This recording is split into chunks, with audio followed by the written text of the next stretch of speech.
Anyway, I haven't even cleaned the bowl because we don't need to. We've thrown the same cake mix in.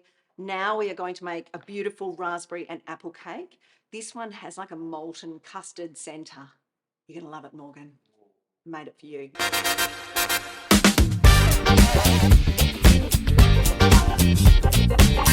So, same. We are just tipping in wet mix to dry mix. Happy days.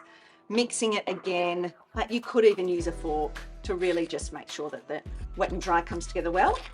The reason I've used some of the almond meal is just because I just feel like it makes a beautiful crumb in the cake. Nice texture.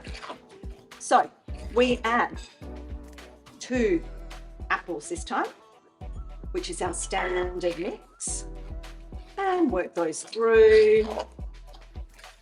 Popping that aside really quickly, we're going to pop together the custard center, which is made of ricotta. So let's just do it in here. As long as I can get my whizzer in there. Let's check. Oh, I was more organized than I thought. So we're using ricotta. So again, it's it's really nice whole food. We're being pretend healthy, which I like to speak to a lot. Just tell yourself it's healthy as you scoff down the 3rd piece of cake. And we're doing a couple of eggs, which will just hold this together. Ooh, and I need custard powder. There it is. Good old-fashioned, straight out of the box custard powder, mostly because it gives that custard flavour that everybody recognises from childhood. Do you remember that smell of custard powder? And then we've got some sugar here. Let me check. Yeah, we've all made that mistake. And then, oh, magic, vanilla, always. What was that? That was vanilla.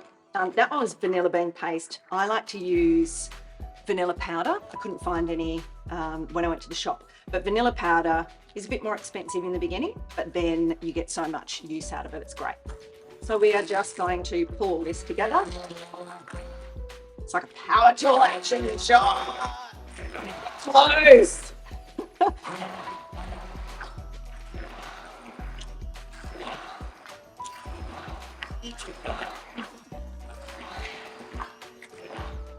So really, it's about 30 seconds. You just want it to come together.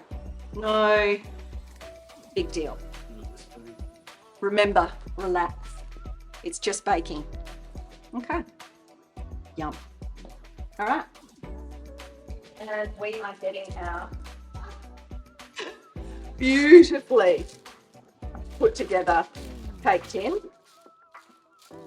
As I said earlier, Morgan, no need to stress about cake tin. Let's just get it all in there. All right. As long as we can get it out. Yeah, as long as we can get it out at the end. So half the cake mix goes in now. And spread around the base of the tin evenly. It will be nice, just if you leave the edges a little bit higher, it will help to hold the custard in the middle. So maybe just kind of press out to the sides a little. I'm going to add a little bit more. You could weigh, if you wanted to be really precise, you could weigh the mix in.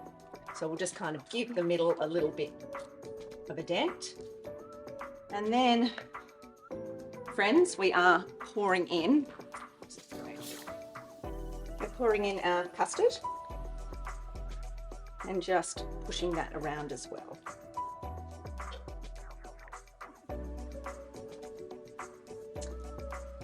And don't pour it all into one spot because it will push through the cake mix a bit. So just be a little bit gentle with it. Now this is going to semi-set, but hopefully have a nice little creamy center that's still a bit oozy when we take it out of the oven. And on top of that custard, we are now putting frozen raspberries. You could put frozen blueberries. You could put stewed apple if you wanted to make it like an apple cinnamon custard cake. There are so many things that you could do. I will be adding more ideas for using this cake mix on my website, so you'll be able to find more information over there. But we're putting about 250, 300 grams of berries across the cake. And then gently putting the cake mix back